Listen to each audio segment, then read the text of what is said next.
Bonjour, je suis Jacques Poumared, je suis professeur à l'Université des sciences sociales et j'enseigne depuis bientôt 40 ans l'histoire des idées, l'histoire du droit et des institutions et plus spécialement l'histoire du droit privé. Et le cours que nous allons faire ensemble, que je vais vous présenter, est un cours qui porte sur la propriété. La propriété, vous le savez, c'est un des piliers du droit avec la famille et le contrat, comme le disait le doyen Carbonnier. Le droit civil et le Code spécialement donnent une définition très célèbre de la propriété. La propriété, article 544, est le droit de jouir et de disposer des choses de la manière la plus absolue, pourvu qu'il n'en soit pas fait un usage contraire à la loi et au règlement. Et cette formule, qui est due à Portalis, un des rédacteurs du Code civil, érige le propriétaire en maître absolu de sa chose. Le propriétaire a la pleine maîtrise de sa chose et il est le seul à l'avoir.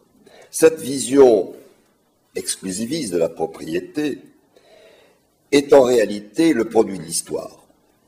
Et aujourd'hui, on peut douter encore de sa pertinence.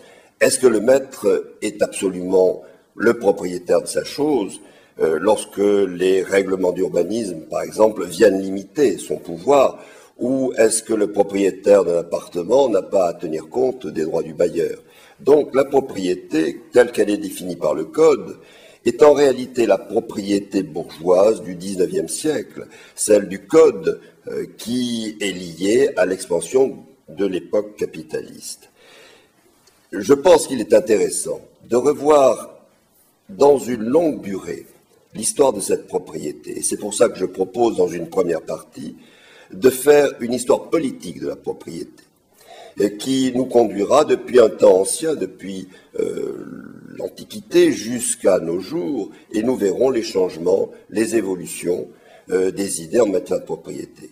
Et puis dans une deuxième partie, nous ferons l'histoire juridique de la propriété, en nous intéressant tout spécialement au droit romain, qui est de la matrice des institutions encore vivantes en matière de droit des biens et de propriété, et le droit coutumier qui a lui aussi eu son influence.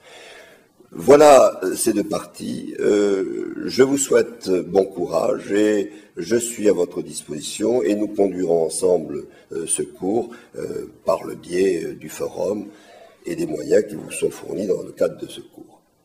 À bientôt.